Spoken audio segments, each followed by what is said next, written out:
Welcome back to Sharma's Gurukul. इस वीडियो में हम लोग डिस्कस करेंगे डिफरेंट एग्जाम्पल्स ऑफ इलेक्ट्रोलाइसिस। इसके पहले हमने पूरा basic information of electrolysis we have discussed in the previous video. If you want to refer that, link is provided in the description, so you can refer it and then you can go for this if you are not familiar with electrolysis. Okay, पहला example जो हम लोग देखने वाले हैं that is electrolysis of molten lead bromide। देखना है यहाँ पे molten lead bromide। molten means what? To liquefy it, that means some certain temperature is needed, है ना, हीट करेंगे। so electrolytic सेल किस चीज का होना चाहिए जिसमें हम हीट कर सके, है ना। नॉर्मल अगर बीकर लेंगे, if we'll take a beaker as a electrolytic cell, it won't help us। लेकिन अगर lead bromide को हीट करने के लिए हमने क्रूसिबल लिया है, so that will help us to melt that bromide, lead bromide। so what we'll take is crucible, ठीक है। crucible will be taken as a electrolytic cell। okay, then electrodes, if we'll say which type of electrodes are needed? inner electrodes। so we can take graphite rod ले सकते हैं, है ना। Platinum भी ले सकते हैं, लेकिन भैया थोड़ा महंगा है तो अपन ऐसा करते हैं सस्ते में काम चला लेते हैं। ग्राफाइट इज कंफर्टेबल, तो ग्राफाइट के साथ ले लेंगे, उसका हम लोग कैथोड एनोड बनाएंगे। And then current, how much current is to be supplied? So around 3 ampere current is supplied. लगभग सप्लाई कितना होता है? 3 एम्पियर का सप्लाई होगा। Now what will happen, as will melt this lead bromide which is the electrolyte used. यहाँ पे electrolyte कौन सा है अपना? Electrolyte is PbBr2। This is our electrolyte। Now first we have to if you want to write this, pause the video and write down, you can take screenshot as well, है ना। चलो, I'll just rub it off this once you do it। then इसके बाद में अगर हम देखें तो इलेक्ट्रोलाइटिक रिएक्शन अगर हम देखें तो क्या हो रहा है? इलेक्ट्रोलाइट का PbBr2 is getting converted into Pb2 plus and Br minus, but how many Br are there? 2, so 2 Br minus। कुल मिला के कितने हैं? मतलब ये हो गया इलेक्ट्रोलाइटिक रिएक्शन। अब अपने पास टाइप्स ऑफ आयन कौन कौन से आए हैं इसके अंदर? तो एक तो आया अपने पास Pb2 प्लस और दूसरा आया है अपने पास पे Br minus.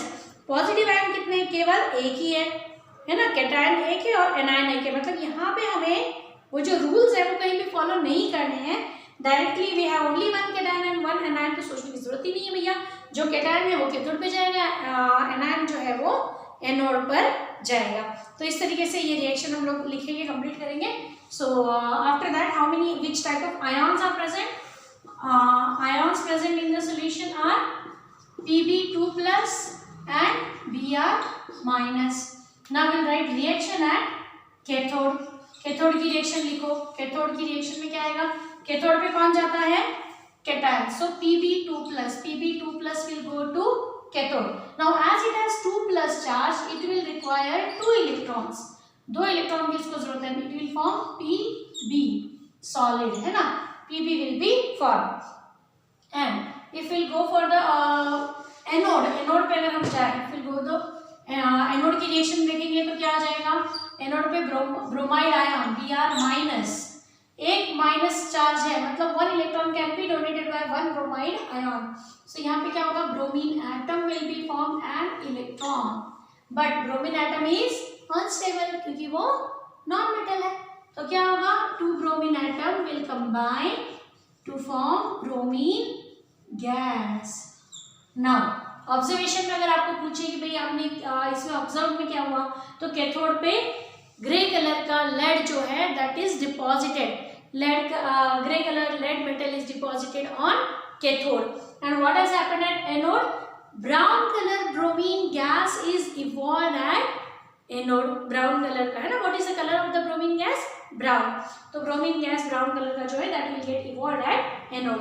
So this is all the details about the lead bromide, है ना। देन इसके बाद अपने पास एक एग्जांपल है एसिडिफाइड वाटर का। तो एसिडिफाइड वाटर के अंदर क्या होता है कि एक्चुअली प्योर वाटर जो होता है that is a poor conductor of electricity.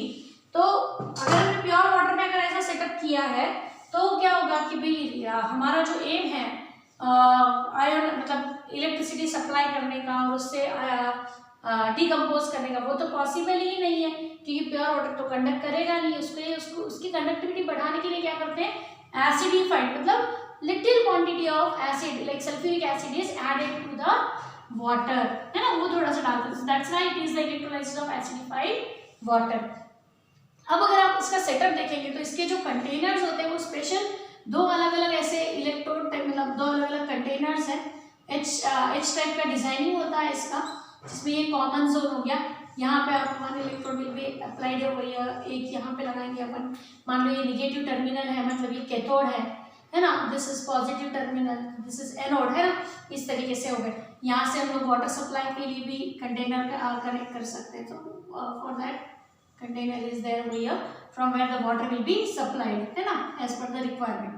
अब इसको ये क्लोज कंटेनर से यहाँ पे इन्होंने कॉर्क लगा दिया है, यहाँ से आप गैस कलेक्ट कर सकते हैं। अब यहाँ पे कैथोड से क्या डिस्चार्ज होगा, जस्ट सी टू इट, क्या हो सकता है डिस्चार्ज, यहाँ पे हमने गैसेस कलेक्ट कर सकते हैं। Now this container is filled with water, acidified water, है ना, ये अपना सेटअप हो गया। Now this is cathode, this is anode, ठीक है, cathode is negatively charge, anode is positively charge.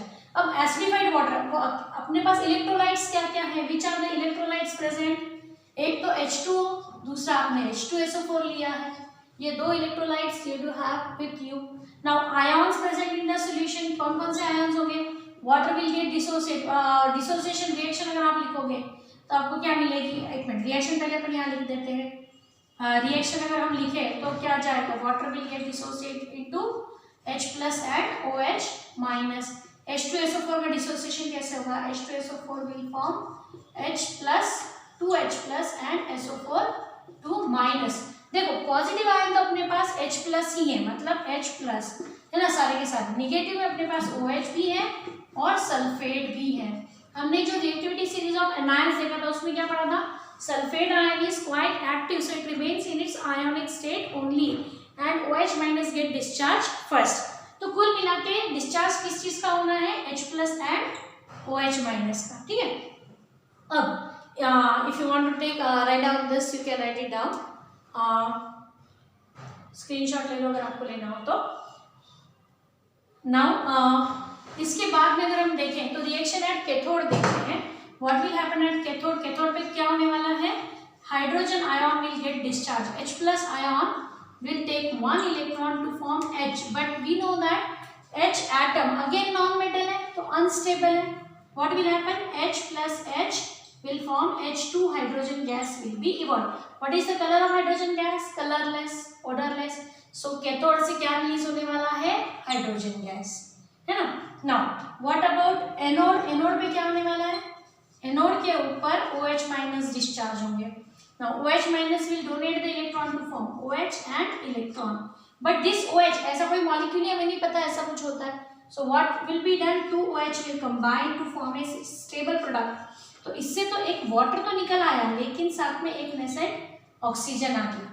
अब इस ऑक्सीजन के पास भी again it is unstable, so what will happen in the next step, two oxygen will combine to form oxygen gas. मतलब anode पे क्या release होगा, oxygen gas. अब एक चीज समझना है यहाँ पे कि देखना है यहाँ पे एक OH से एक इलेक्ट्रॉन है, ऐसे दो OH आए तब एक ऑक्सीजन आया और जब दो ऑक्सीजन आएंगे तो एक ऑक्सीजन मॉलिक्यूल बनेगा। दैट मीन्स कुल मिला के when 4 OH minus will get discharge at that time one oxygen molecule will be evolve. एक ऑक्सीजन मॉलिक्यूल रिलीज करने के लिए हमें कितने OH डिस्चार्ज करने पड़ेंगे, 4, मतलब 4 इलेक्ट्रॉन्स अवेलेबल होंगे। लेकिन ये जो 4 इलेक्ट्रॉन है ऐसे कितने H प्लस को डिस्चार्ज करेंगे, 4 H प्लस को, मतलब 2 हाइड्रोजन मॉलिक्यूल बनेंगे। तो यहाँ पे अगर आप देखेंगे तो ये जो गैसेस जो प्रोड्यूस होती है यहाँ पे ऑक्सीजन का वॉल्यूम जो है that is half to that of the hydrogen. Hydrogen का वॉल्यूम डबल होता है एज कम्पेयर टू ऑक्सीजन। क्यों, क्योंकि हाइड्रोजन को कितनी रिक्वायरमेंट है, 1 इलेक्ट्रॉन की, है ना यहाँ से। तो जब यहाँ पे से एक ऑक्सीजन मॉलिक्यूल रिलीज होता है तो 4 इलेक्ट्रॉन रिलीज हो रहे हैं which will discharge 2 hydrogen molecule. तो वॉल्यूम वाइज अगर कोई पूछे तो हम क्या ऑब्जर्वेशन में लिख सकते हैं, the volume of the hydrogen gas form will be double to that of the oxygen. And if the reason is asked what to write, क्या लिखेंगे हम उधर कि when one oxygen molecule is released, 4 electrons are given to the anode. So these 4 electrons will discharge 4 hydrogen ion. That means 2 hydrogen molecules will be formed. That's why this difference in the volume is there. Is it clear? तो ये हो गया आपका acidified water का electrolysis. Now we'll go for the next topic. That means एक और example अपने पास में aqueous copper sulfate. अब ये जब ले रहे हैं तो हमारे पास दो चांसेस हैं कि either we can take the inert electrodes or we can take the active electrodes. So first we'll go for the inert electrode. Inert electrode के साथ करेंगे किस चीज का इलेक्ट्रोलाइसिस कर रहे हैं हम लोग, aqueous copper sulfate. aqueous copper sulfate का बोला मतलब aqueous solution बनाना है, so इलेक्ट्रोलाइटिक सेल कैसे लेंगे, बीकर ले लेंगे, भाई सोल्यूशन ही तो बनाना है, हम हीटिंग तो कुछ करनी नहीं है. So simple container can be taken up, एक सिंपल सा बीकर ले लिया, उसमें कॉपर सल्फेट का सॉल्यूशन आपने डाल दिया एंड इनर्ट इलेक्ट्रोड है, मान लो प्लेटिनम के हैं, ग्रेफाइट के हैं, कोई भी रॉड आपने यहाँ पे ले लिए हैं. So one is cathode, cathode means negatively charge electrode and positively charge anode is over here, है ना. ये ले लिया आपने, आपके सॉल्यूशन में आपके पास में क्या है, CuSO4 इज देयर, है ना, प्लस H2O, क्योंकि एक्वेस सॉल्यूशन है. मतलब आपके पास में इलेक्ट्रोलाइट्स कौन से हैं, electrolytes are H2O and CuSO4. इनकी अगर रिएक्शन लिखे तो क्या लिखेंगे, CuSO4 कैसे डिस्चार्ज होता है, Cu2 plus and SO4 2 minus. Water का डिस्चार्ज कैसे लिखते हैं, H plus and OH minus. तो total ions present in the solution के कितने हो जाएंगे, एक तो H प्लस है लिख दिया, Cu2 प्लस है ये लिख दिया, देन सल्फेट है SO4 2 माइनस ये लिख दिया, OH माइनस. मतलब अपने पास कुल मिला के 2 पॉजिटिव और 2 निगेटिव है. तो हम तीनों रूल अप्लाई करके देखेंगे कि भाई कौन सा हम अप्लाई कर सकते हैं यहाँ पे. हाइड्रोजन और कॉपर में copper comes below hydrogen in the reactivity series, तो उसको प्रेफरेंस ज़्यादा जाता है. वैसे भी हम लोग क्या कर रहे हैं, we are doing the electrolysis of copper sulphate, so definitely we will try to keep the concentration of copper sulphate more. तो कंसंट्रेशन ग्रेडियंट भी फेवरेबल है, और क्योंकि इलेक्ट्रोड इनर्ट है, now this we are doing with inert electrode. तो inert electrode है तो उसका कोई इन्वॉल्वमेंट ही नहीं है, तो हमें दोनों पॉइंट से देखें तो डिस्चार्ज किसका होगा, कुल मिला के कॉपर का होगा. और सल्फेट और OH में तो OH ही जाएगा, OH सबसे कम रिएक्टिव है तो इट विल गेट डिस्चार्ज. तो now will write the reaction of the cathode and anode. Before that you just right it down. Now reaction at cathode अगर हम लिखें,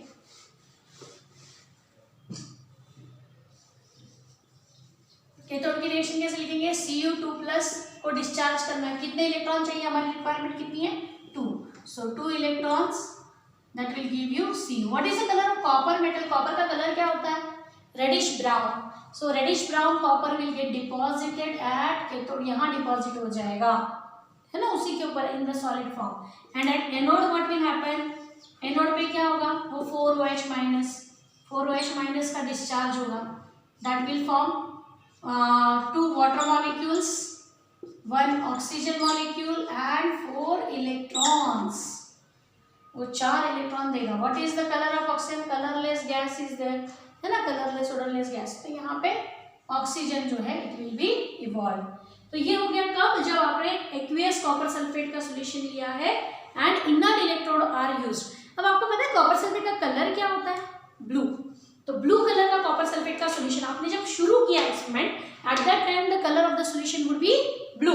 but what will happen, as the time will go ahead and the copper ions will get converted into copper metal. copper ions का colour blue था, लेकिन copper का colour क्या है, reddish brown. तो रेडिश ब्राउन मेटल तो deposit हो गया यहाँ पे, but what about the colour of the solution, it will get slowly fade. वो फेड होते जाएगा एंड फाइनली डीकलराइज्ड. सॉल्यूशन कैसा हो जाएगा, कलरलेस हो जाएगा. So this is again one of the observation that you need to write, है. अब अगर मान लो इसके बजाय अपन इनर्ट इलेक्ट्रोड की बजाय हम लोग एक्टिव इलेक्ट्रोड ले लें, अगर एक्टिव इलेक्ट्रोड लेंगे तो इलेक्ट्रोड कौन से लेंगे, कॉपर के इलेक्ट्रोड्स हम लेंगे। Now reaction at cathode will be same, number of ions वो सब कुछ सेम रहेगा, only difference will arise in the reaction at the anode. Cathode की रिएक्शन भी सेम रहेगी, तो रिएक्शन एट एनोड क्या होगा, what will happen at anode, instead of discharge of OH minus ion, the copper metal atom which are present on the electrode, these copper metal atom will lose the electron and they will form Cu2 plus ions। exactly इसका उल्टा दिख रहा है, देखो यहाँ पे जो reactant है यहाँ पे वो प्रोडक्ट है, यहाँ पे जो प्रोडक्ट है वो यहाँ रिएक्टेंट है, मतलब एक्जैक्टली उल्टा रिएक्शन हो रहा है। अब एक चीज समझना आप कि हमने ये कहा था कि number of ions remain same, तो जितने कॉपर आयन इधर कैथोड पे डिपॉजिट होते जाएंगे उतने ही एनोड से कॉपर आयन सॉल्यूशन में आते चले जाएंगे। Slowly the size of the anode will go on decreasing, anode में से एटम निकल के बाहर आ रहे हैं, मतलब उसका साइज क्या होते जा रहा है, छोटा होते जा रहा है, थिन होते जा रहा है, और कैथोड का साइज क्या होते जा रहा है, थिक होते जा रहा है, बड़ा होते जा रहा है, क्योंकि उस पर कॉपर मेटल डिपॉजिट हो रहा है। What can you say about the colour of the solution, colour तो वैसे ही रहेगा भैया, क्यों, क्योंकि कॉपर के आयन का नंबर तो हम बदल ही नहीं रहे, इधर कॉपर आयन डिस्चार्ज होकर कॉपर मेटल बना रहा है, उधर से मेटल आयोनाइज होकर सॉल्यूशन में आ रहा है, मतलब number of copper ions in the solution are same, so blue colour of the solution will remain as it is if you will use active electrodes और इलेक्ट्रोलाइसिस ऑफ कॉपर सल्फेट। ठीक है, तो copper sulphate के दो अलग अलग cases हो गए, है ना। इसके बाद में और एग्जांपल दे रखा है एप्लीकेशन ऑफ इलेक्ट्रोलाइसिस, यूज कहाँ आता है भैया इस प्रोसेस का, ये हम लोग देखेंगे यहाँ पे कि नॉर्मली इसको यूज करते हैं इलेक्ट्रोप्लेटिंग में, है ना। आपने सुना होगा कि गोल्ड प्लेटेड ज्वेलरी है, सिल्वर प्लेटेड वेसल्स हैं, है ना। तो ये कहाँ से, ये जो प्लेटिंग होती है that is normally done with the electrolysis, है ना, इलेक्ट्रोलाइसिस किया जाता है। देन दूसरा एक यूज होता है electrolytic refining, to refine means what, कि उसको वापस से प्यूरिफाई करना, और ज्यादा प्यूरिफाई करना, for that process also we use electrolysis. And the third one is electrometallurgy, in which metals are extracted by the process of electrolysis. तो तीन उसके इंपॉर्टेंट यूजेस हैं, है ना। तो उसके अंदर अपन क्या करेंगे, सबसे पहला जो एप्लीकेशन है दैट विल गो थ्रू कि इलेक्ट्रोप्लेटिंग जो होती है वो किस तरीके से की जाती है, दैट विल सी।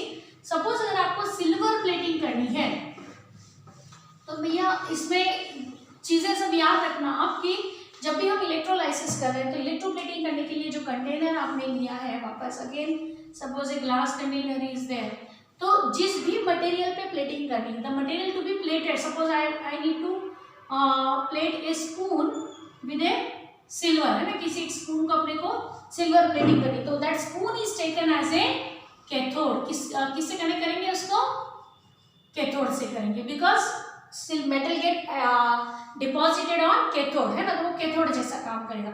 किस मेटल को डिपॉजिट करना है, silver, so a silver rod is taken as a anode, silver का रॉड जो है that is taken as a anode. ठीक है, now what about electrolytic solution, कैसा चाहिए हमें, इलेक्ट्रोलाइटिक सॉल्यूशन कैसा चाहिए, जिसके अंदर सिल्वर के आयॉन्स होने चाहिए, because we need to transfer this silver ions to this, तो अपने पास ऐसा इलेक्ट्रोलाइट होना चाहिए which should contain silver ion. तो यहाँ पे जो हम लोग लेते हैं सोडियम अर्जेंटोसाइनाइड, NaAgCN ट्वाइस, ऐसा ये कॉम्प्लेक्स सॉल्ट होता है, that is taken along with HCN hydrogen cyanide and water. अब एक्चुअली क्या होता है, ये जो स्क्वायर ब्रैकेट में बनाया है दिस इज कॉम्प्लेक्स पार्ट होता है, तो ये कॉम्प्लेक्स पार्ट जो है ये आसानी से आयोनाइज नहीं होता है, for supporting its ionization this HCN is used. So solution में आपके पास कौन कौन से आयन्स आएंगे, एक तो आ जाएगा सोडियम आयन, एक आ जाएगा आपका सिल्वर आयन, है ना, एक आ जाएगा आपका ये साइनाइड आयन Cn-, एक आ जाएगा H+ आयन, साइनाइड ऑलरेडी हम लिख चुके हैं, H+ भी हम लिख चुके हैं, तो वाटर का बचा OH- आयन। तो इतने सारे वैरायटी के आयन्स जो है आपके पास हैं, there are 1, 2, 3 positive ions and 2 negative ions हैं।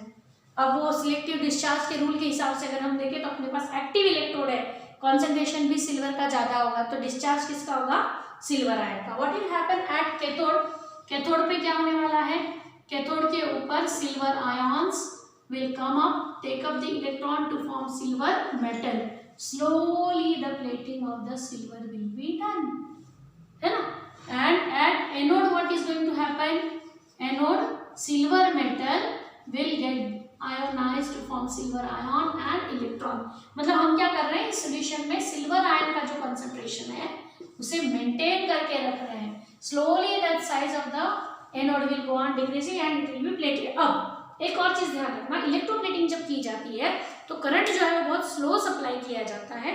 फास्ट करने से भी इलेक्ट्रोप्लेटिंग तो होती है but it is uneven, so make it to make it even plating and thin plating a slow current is supplied and this how the electroplating is done. तो ये तो हो गया तुम्हारा सिल्वर प्लेटिंग का। ऐसे हम निकल प्लेटिंग भी कर सकते हैं। तो निकल प्लेटिंग अगर हम करते हैं तो क्या करेंगे, मान लो कि किस भी कंटेनर को जिस भी मटेरियल को प्लेटिंग करना है that is again taken as a cathode, फिर से उसका कैथोड लेंगे। निकल का जो रॉड है that will be taken as a anode, और निकल के आयन जो है यहाँ पे आ जाने चाहिए ऐसा, तो निकल सल्फेट NiSO4, NiSO4 जो है that is taken as a electrolyte along with water. तो अपने पास आयन कौन कौन से हो गए, Na2+ है, SO4 2- H+ एंड OH-। अब इसमें डिस्चार्ज किस चीज का होगा, क्योंकि एक्टिव इलेक्ट्रोड है तो केवल निकल वाला, बाकी का तो कोई इन्वॉल्वमेंट है भी नहीं। तो यहाँ पे क्या होगा, at cathode what will happen, nickel ions nickel ions will take up 2 electron to form nickel metal, है ना। तो यहाँ पे ये जमा हो जाएगा निकल, एंड एनोड पे क्या होगा एग्जैक्टली उसका उल्टा, nickel atom will form nickel ions plus electrons. तो एक्टिव इलेक्ट्रोड में कैथोड और एनोड की रिएक्शन क्या होती है, exactly reverse to each other, है ना, ये एनोड रिएक्शन है। So this is how the anode is form. तो इस तरीके से निकल प्लेटिंग भी की जा सकती है। तो ये हो गया निकल प्लेटिंग। इसके बाद में अगर इलेक्ट्रोलाइटिक रिफाइनिंग अगर हम देखें तो इलेक्ट्रोलाइटिक रिफाइनिंग जब करनी होती है ना तो क्या करते हैं कि एक big tank is taken up in which a series of cells are connected, मतलब बैटरी बनाई जाती है। What is done? A battery is prepared in which alternatingly cathode and anode are connected. Suppose ये है तो these two are connected, ये मान लो anode है positively charge and these two are connected to cathode, है ना, ये पॉजिटिव टर्मिनल से कनेक्ट करते हैं। ये आपका सॉल्यूशन। मान लो अपन कॉपर का रिफाइनिंग करें, suppose we are doing refining of copper, so what is done, impure copper rods are taken as anode, उनको ही एनोड बना दिया जाता है। उनके बड़े ब्लॉक्स जो होते हैं they are taken up as anode, है ना। और प्योर थिन शीट्स जो होती है कॉपर की, pure thin sheets of copper are taken as cathode. अपना इलेक्ट्रोलाइट कौन सा होगा, वही अपना जो CuSO4 है, कॉपर सल्फेट एंड वाटर, वही वापस से हम लेंगे। अब ये ले लिया, फिर आयन कौन कौन से अवेलेबल होंगे, विच type of which ions will be available in the solution, ये H2O है, नाउ Cu2+ है अपने पास में, again SO4 2- H+ and OH-, ये सारे आयंस अवेलेबल है। अब इसमें से क्योंकि एक्टिव इलेक्ट्रोड है तो हम लोग कॉपर का ही करेंगे। So what will happen, Cu2+ will take up 2 electrons to form copper. This will happen at cathode, cathode पे होने वाली रिएक्शन है। मतलब यहाँ पे क्या होता जाएगा, धीरे धीरे मेटल जो है वो डिपॉजिट होते चला जाएगा, ठीक है। एंड जो तुम्हारे एनोड्स हैं उसमें क्या होगा, copper metal will form copper ions and electrons, that means ये कॉपर आयन सॉल्यूशन के अंदर आते चले जाएंगे। मतलब इसका साइज क्या होता जाएगा, धीरे धीरे कम होता चला जाएगा, है ना, धीरे धीरे छोटा हो जाएगा, थिन हो जाएंगे। तो टाइम टू टाइम क्या करते हैं, दिस इलेक्ट्रोड्स आर रिप्लेस्ड, बार बार उसे बदलना पड़ता है ना। तो फिर क्या होता है, रिफाइन। अब कोई भी अगर दूसरा मेटल कुछ भी present as a impurity, it get deposited in the form of their salt below the anode, anode के नीचे वो अपने सॉल्ट बना करके जमा हो जाते हैं, that's why they are called as anode mud. दूसरे जो मेटल प्रेजेंट है उस इम्प्योर मेटल के अंदर, they form their salts and get deposited in the container and that's why they are called, क्योंकि वो एनोड से निकल के आए हैं, that's why they are called as anode mud. तो ये हो गया रिफाइनिंग, है ना, refining of the impure metal. तो इसमें जो प्योरिटी मिलती है that is 99.99% pure metals are collected, है ना। तो अच्छी खासी प्योरिटी होती है इसके अंदर which is used for the medical purposes. तो ये चीज हो गई रिफाइनिंग की, है ना। इलेक्ट्रोमेटलर्जी वाला जो टॉपिक है that I will teach you separately in other video. Okay.